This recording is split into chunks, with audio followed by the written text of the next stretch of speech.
गुरु प्यारी साध संगत जी, आप सभी को प्यार भरी राधा स्वामी जी। विदेश के लंबे टूर और उसके बाद मुंबई, लखनऊ, फिर परोर, भोटा और मंडी के सेंटरों में विजिट करते हुए बाबा जी परसों डेरे में पहुंच गए थे, क्योंकि अब अगले 2 हफ्ते के सत्संग कार्यक्रम बाबा जी के डेरे में ही करने हैं। 25-26 मई वाला सत्संग तो लोकसभा चुनावों के चलते पहले ही कैंसल कर दिया गया था, जिसकी जानकारी हमने पहले ही संगत को दे दी थी। आज बाबा जी ने डेरे में संगत के साथ जो सवाल जवाब किए, आइए वो सुनते हैं। एक बीबी कहने लगी कि बाबा जी, जब मैं भजन सिमरन पर बैठती हूँ तो मुझे लगता है जैसे मेरे पैरों पर कोई चीज़ चलने लगी है, तो मैं डर जाती हूँ। तो बाबा जी ने समझाया कि बेटा, ऐसा कुछ नहीं होता, ये सब हमारा वहम होता है।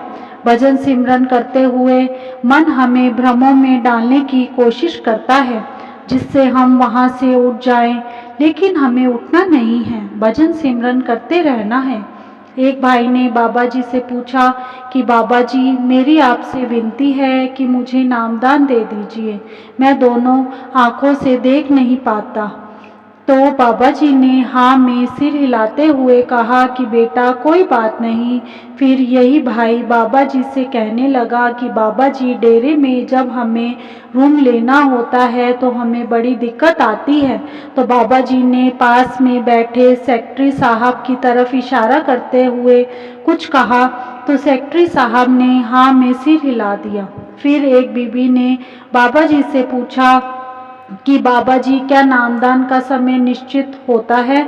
मतलब जीव को नामदान कब मिलेगा? क्या ये पहले से तय होता है? तो बाबा जी ने कहा कि बेटा, जन्म और मरना तो पहले से ही तय होता है, और बाकी जो कुछ भी हो रहा है वो सब तो हमारे कर्मों के हिसाब से होता है। जैसे कर्म होंगे वैसे ही भोगना पड़ता है। फिर एक भाई बाबा जी से कहने लगा कि बाबा जी, कभी कभी भलाई के लिए झूठ बोलना पड़ता है, तो क्या इससे भी भारी कर्म बनते हैं? तो बाबा जी ने कहा कि बेटा, कर्म तो हर काम से बनता है, हमें तो बड़ा ही सोच समझ के कदम उठाने की ज़रूरत है। इसीलिए ऐसा कर्म नहीं करना कि बाद में बोझ उठाना पड़ जाए। एक लड़की बाबा जी से कहने लगी कि बाबा जी, आपकी कृपा से कल मुझे नामदान की पर्ची मिल गई थी, और आज आपने फिर से कृपा कर दी और आज मुझे आपसे बात करने की पर्ची भी मिल गई। तो बाबा जी कहने लगे कि बेटा, मेरी कैसी कृपा? कृपा तो सब उस एक की है जो पूरी सृष्टि को चला रहा है। एक बीबी कहने लगी कि बाबा जी, मैंने देखा है कि जो लोग परमार्थ से जुड़े हुए हैं उनमें 3 तरह की कैटेगरी होती है।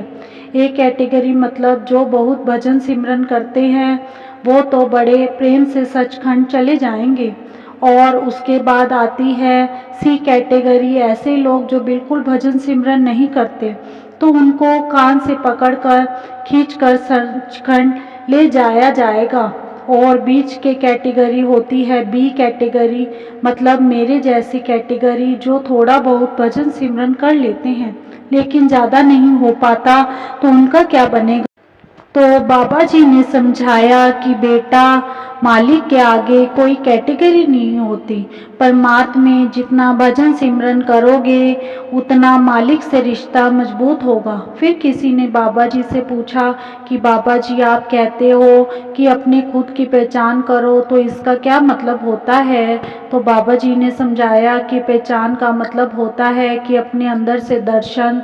तो ये भाई कहने लगा कि बाबा जी, अगर अंदर से दर्शन ना हो, तो बाबा जी ने कहा कि बेटा, हमें तो करनी पर ध्यान देना है, ये तो मालिक की बख्शिश की बात है, हमें किसी परख में नहीं पड़ना। जब मालिक की मौज होती है तो सब कुछ अपने अंदर दिखाई देने लगता है। फिर एक भाई ने बाबा जी से पूछा कि बाबा जी, मैंने जम्मू से आपसे नामदान लिया था और उसके पहले मेरे कर्म बहुत भारी थे, लेकिन आपने मुझ पर बख्शिश कर दी, और उसके बाद मुझे एक बड़ा धक्का लगा, मेरे माता पिता दोनों ही चले गए।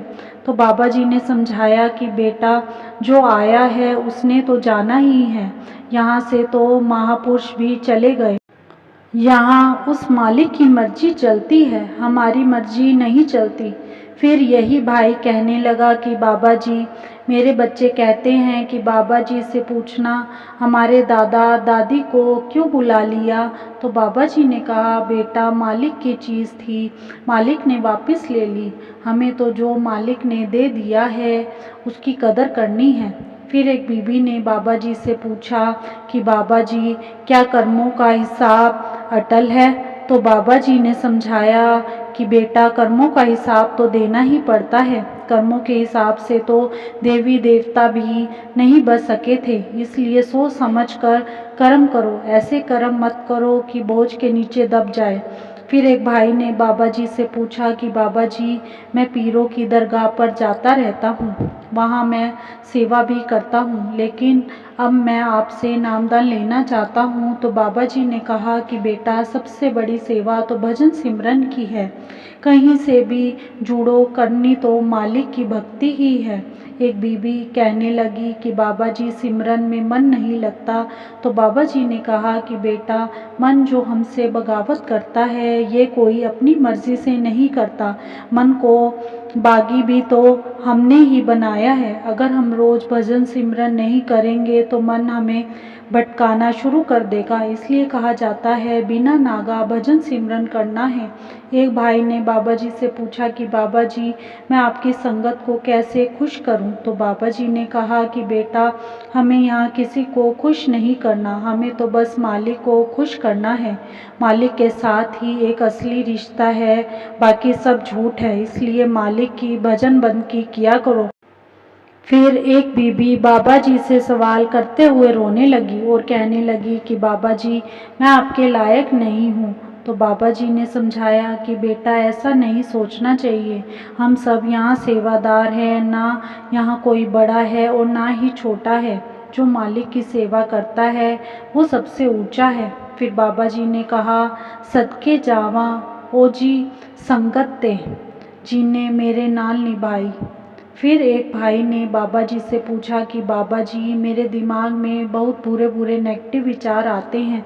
तो बाबा जी ने कहा, बेटा, जैसे विचार मन में आएंगे वैसा ही जीवन में होने लगता है। बुरा सोचेंगे तो कुछ ना कुछ बुरा ज़रूर हो जाएगा, लेकिन अगर खुश रहेंगे और पॉजिटिव सोचेंगे तो जीवन में भी अच्छा होगा। ये जो मन में उल्टे विचार आते हैं ये हम ही तो अपने अंदर उत्पन्न करते हैं, इसीलिए हमेशा पॉजिटिव विचारों को अपने अंदर जगह दो। तो साथ संगत जी, ये सवाल जवाब आज बाबा जी ने डेरे में संगत के साथ किए। हम कोशिश करेंगे कि बाबा जी के कल होने वाले सवाल जवाब भी संगत के साथ ज़रूर साझा करें।